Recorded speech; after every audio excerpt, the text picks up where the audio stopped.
To tun farko shi wannan hukunci da aka yanke wa malami dalibi mai shekara 23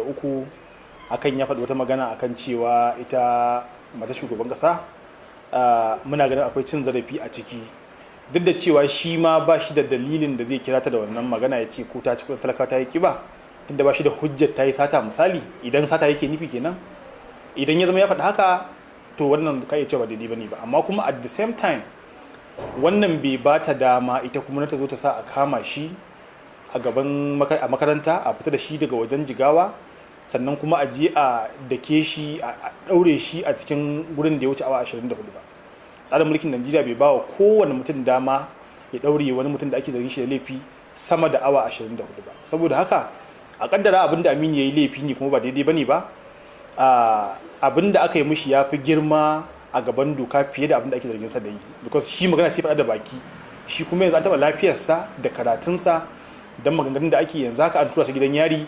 kuma zai fara jarraba ranar litinin mai zuwa. Duka wannan akan ya ce mata shugaban kasa ta ci kudin talakawa ta yi kiba. Kuma abu na biyu da zamu ƙara kalla bayan wannan, kana tunanin cewa